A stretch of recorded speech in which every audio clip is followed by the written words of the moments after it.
Alright, what's up, guys? This is the WBR coming at you with another WWE pod. By now, I'm sure you all have heard the news. The man, the myth, the architect shattered his knee in every single ligament possible, and he's out for at least 6 to 9 months, forcing him to relinquish the title. This is sad news, and we were going to review Raw, but then we're going to do it a little bit differently. We're just going to speculate what the future has in store for the WWE now that the top guy's gone, and the ripple effects that it's going to cause to the whole superstar lineup, and what we would like to happen or what we would like to see, and what's likely going to happen. Your thoughts, MF? Man, this is a sad day. It really is. When I heard Seth Rollins injured his knee, I was thinking, oh, there's not even like a big event going on today or anything. And then I realized it was actually one of those house shows. And he goes all out. It doesn't matter if it's a house show or Raw. That's just the way he is. And I saw the video when he was doing that powerbomb, the one that he always does. The one where he flips over the top and then he landed weirdly on his knee and it just buckled like in every single direction. It just looked terrible. And the craziest part is he did end up finishing the match. But I can't believe he's out. But there is I think there's a bright spot in all this. When I was tuning into Raw, I was actually kind of excited to see what they're going to do. The uncertainty, right? Yeah, because I wasn't, everybody's talking about how Roman Reigns is going to be the new champion and everything. And he probably is. Yeah, and I definitely agree with that. But I was actually curious to see when I tuned in what they're going to do, whether it's going to be a tournament like they actually end up making. But I really thought there was a bunch of rumors coming around that Sheamus was going to come in to the show. Seth Rollins is going to just talk like, a speech, like, talking to the crowd, going like, I'm so sad, I do this all for you guys. And then Sheamus comes in and cashes it. I thought he's going to cash in his contract, something like that, which would have been exciting. I heard those rumors too, but I immediately dispelled them because it's just a Raw. They never change titles on a live Raw because of the whole WWE network, their whole new model. They're never going to change hands in a Raw.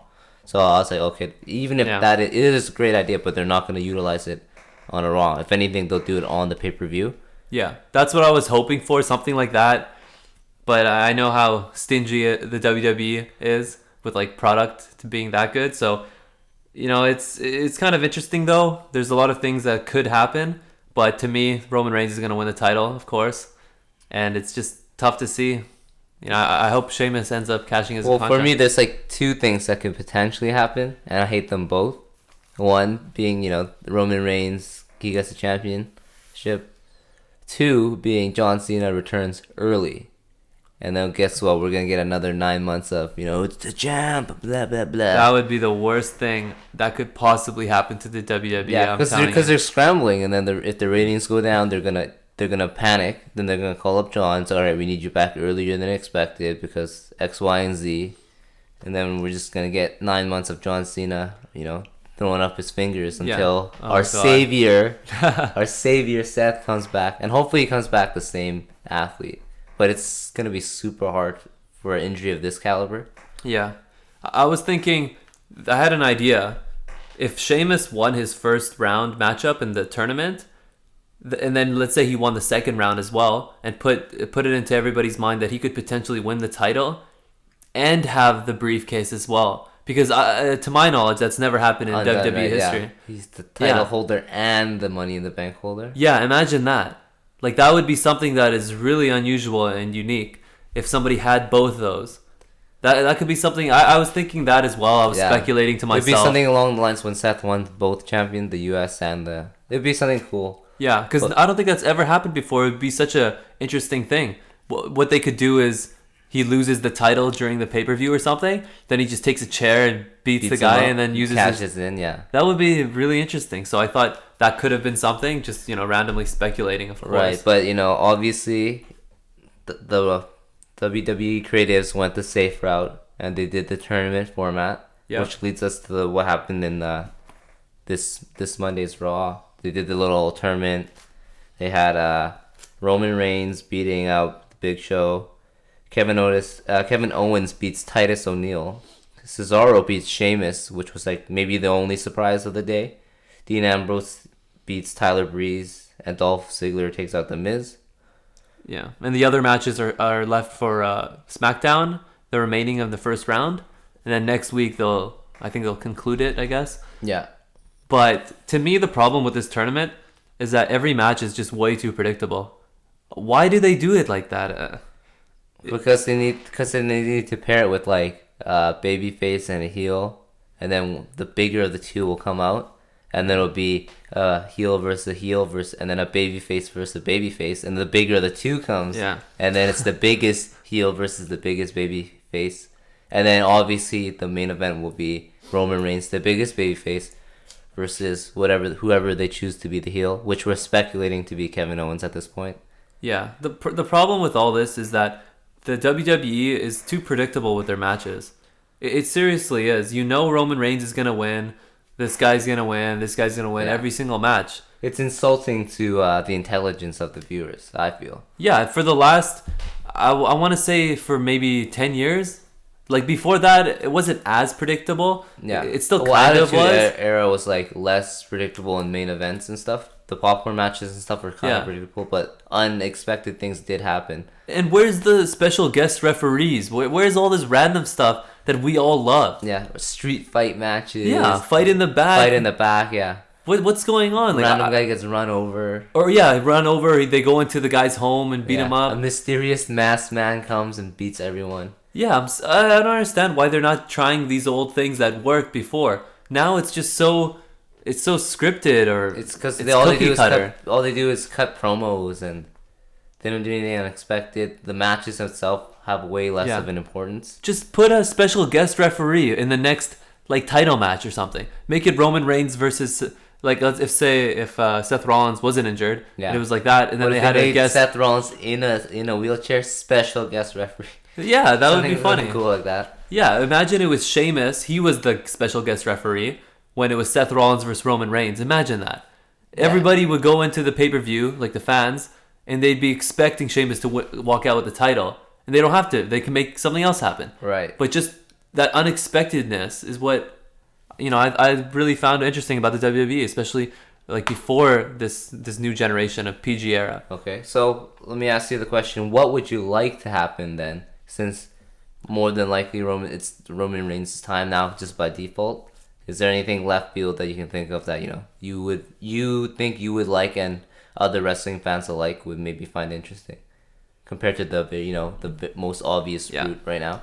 At this particular moment, it's tough for me to say exactly what I think could be good.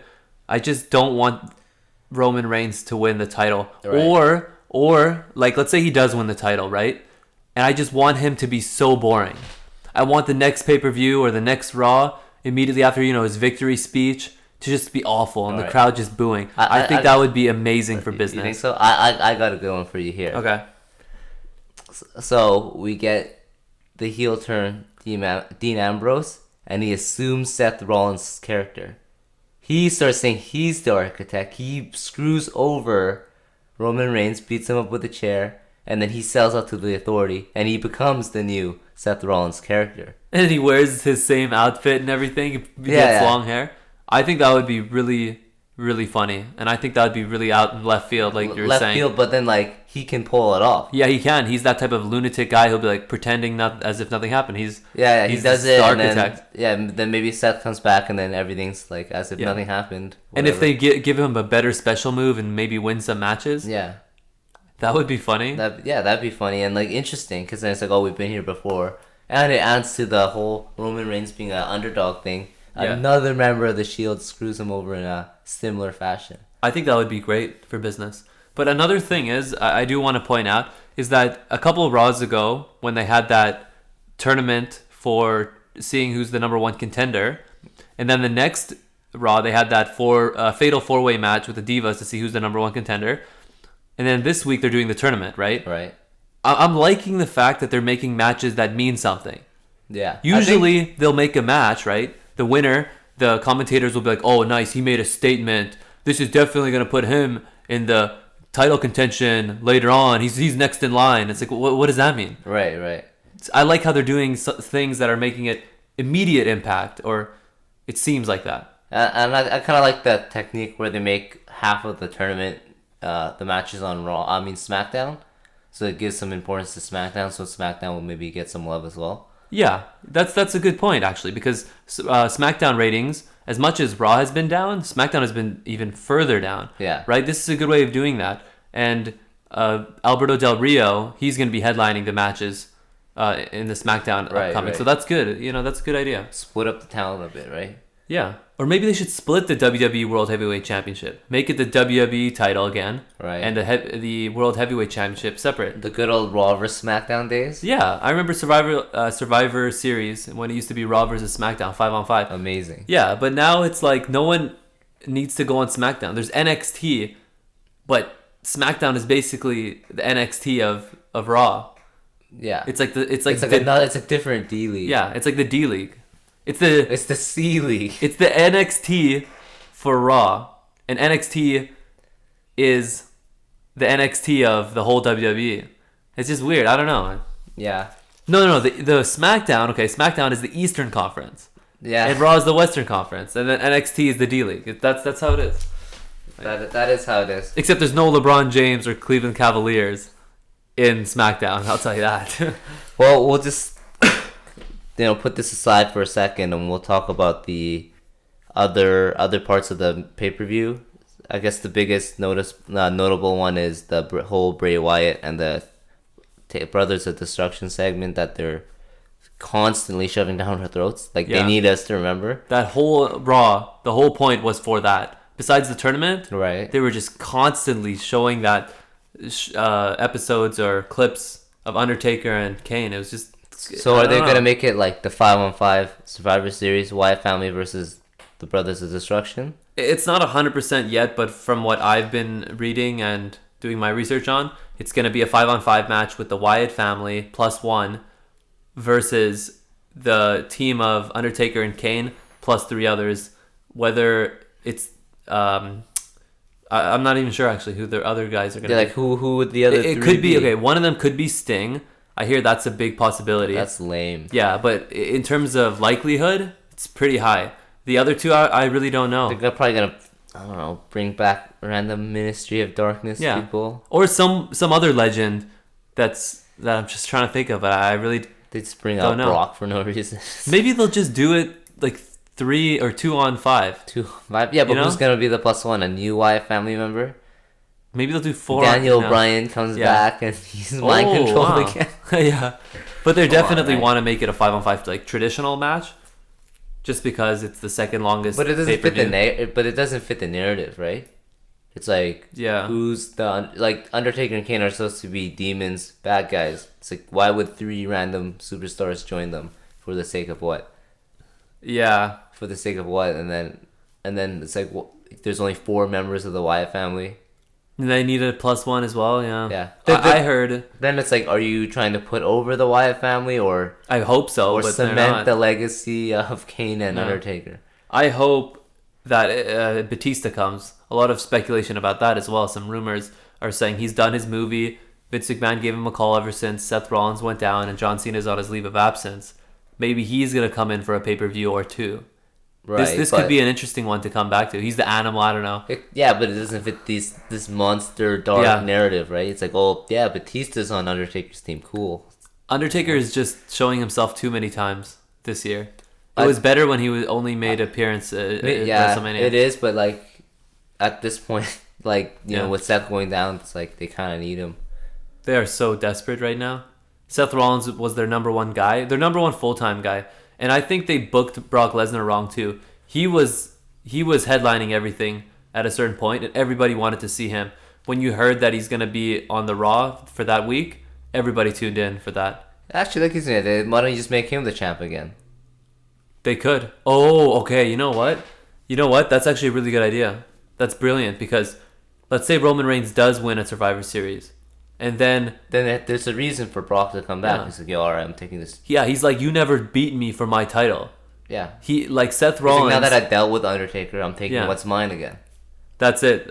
You know what? You just said it. That's exactly what's gonna happen. There's nothing else that could happen right now. Sheamus winning the title isn't as it's not impactful. It's not impactful as it can be. It's a waste of the briefcase unless they're that desperate. They're like Paul Heyman is obviously gonna come out. He's gonna remind everybody that Brock Lesnar never got pinned. He never got pinned. It was Roman Reigns who did. Hopefully it's like, he just comes out in the pay-per-view after Roman wins and just destroys him. Yeah, which would set up the next pay-per-view. Yeah, it sets up the next pay-per-view. Yeah. And then a couple of Raws. Because the next Raw, the next night could be interesting. I'd love that, actually. Yeah. Roman Reigns finally gets his thing. Then the Beast comes back and just takes the title from him. That would be epic. At least it'll be in the next pay-per-view. So then Roman Reigns will have the title for 4 Raws, maybe. See how his promo skills change. Because I'm expecting the crowd to boo him, to be quite honest with you. Some random cities love him for whatever God knows what reason. Lord knows why, but maybe if he's in Florida, but like his hometown, I don't know. But to me, that's a great idea. Yeah, you pointed out Brock Lesnar. He never lost his title to Roman Reigns or to Seth Rollins. I mean, this is a good point. But we don't know how his contract thing is because he's not a full-time guy. That's the only thing. But maybe they'll get desperate and just give him more money. I think they might have to right now. Seth Rollins is down and John Cena. Maybe they're gonna make John Cena come back. I don't know. I hope not. Yeah, that would be awful. And then this whole Divas Revolution thing. Actually, I shouldn't even get into this, but I hope Paige wins. I just really do. At least I like her going, vicious, just beating up on everyone. But now it's like all the other divas are useless pretty much, except for Sasha Banks. I don't know what the hell's going on anymore. I really don't know. It's like, I think they had it all planned out. Then Seth going down was just a huge ripple effect. Yeah, that must have been awful. Vince McMahon must have called everybody. They had to give the divas extra time slots, try to figure something out with them.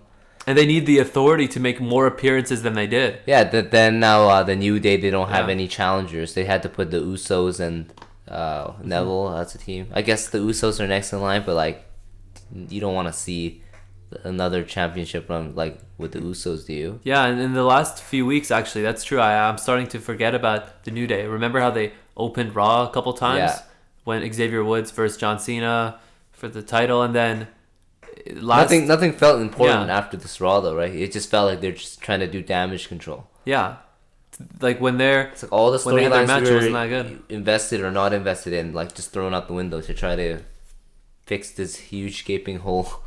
Yeah, and it is a huge gaping hole. So to me, what's gonna happen is that we're gonna see the Authority make more appearances, because in terms of promo skills, Seth Rollins is probably at the top. You did see Kevin Owens make a pretty solid promo on this week's Raw. That was not bad. But I'm expecting the Authority to make a lot more appearances than they did in the last 2 or 3 months. Just to carry Raw for a little bit, right? Yep, they're gonna open it up a few times or have random segments in the middle or in the back. In the back when they're in their office, Stephanie McMahon. I'm expecting a lot more of that. Right. And they have to do something just to fill in these time slots. Okay, I guess just to close off this pod, it's like, what would you like to see to happen? Not just the title contention picture, but like the big picture. Now that basically they hit the reset button because they had to, is there any like feuds you want to get opened up or anything of that sort? I really want them to make Sheamus relevant. I think a lot of the times what they like to do is make people forget about the briefcase holder, then all of a sudden they bring them back. I don't like that idea. What they did with Seth Rollins when they made everybody know he had the briefcase, I thought that was better. Well, there's a difference in making them forget and making somebody look weak. Yeah. And they're making Sheamus look super weak. Yeah, he lost last Raw clean. Well, yeah, sort of clean. To me, that's probably the biggest problem right now. Usually the guy with the briefcase has to be really impactful. And they make Sheamus look weak every Raw, so I don't know. That's probably the number one thing for me. Yeah, I hope they just reset and make better feuds that we care about. And I think they really need to think about the divisions and how they wanna put who in what tier, and just keep them there to make every title important. Well, what about like a completely revamp of something? Like, you know how before they had drafting on Raw and SmackDown, and they had the 2 different titles, separate titles. Yeah. What if they do something similar that's just completely different? I'm just trying to think of something. Like, something that hasn't been done, or something that has been done, but they stopped doing it. Right. It's just... I think they could do something cool, like make... I've been saying this for the last few pods. Factions, but then... in this sense, they can have 2 leaders of each faction, and it's going to be for the heavyweight championship. So, it's like, it's kind of like on the loose who's going to be the champ. and then each week they just go out like they have a war basically. Okay, Every week cool. to try to every Raw that they'll have a war, and then it'll be a switch of power each Raw, and then it leads to the pay-per-view of whoever. It'll be like a title match, or like maybe when it's closer to what is it? Tables, ladders, and chairs. They have what's the one where they have the belt strung up on the top? I think it's the ladder match. Yeah, the ladder match, right? Then they have the two factions going at it. Then they could do a lot of things with that, right? Yeah. It's a lot of things need to be done. I'll tell you, but I can't really put my finger on one right now. Let's hope the WWE creatives can. Yeah, I mean, if you give us time to think about this, honestly, like, what the ideas we could think of after a few like weeks of thinking, could be a lot better than what WWE's doing. I think so. Yeah, we gotta collect our thoughts and maybe because they do listen to our pod. Of course, they are using we some figured of the out ideas. they use our ideas. So just you wait, guys. We'll think of something for you guys. Oh yeah, we'll save Raw. All right, so that's pretty much WBR signing off for now. We're gonna have another one coming up pretty soon, guys. Especially basketball, lots of that coming up. Yep. Get well soon, Seth. Yep. WWE needs you. WBR out.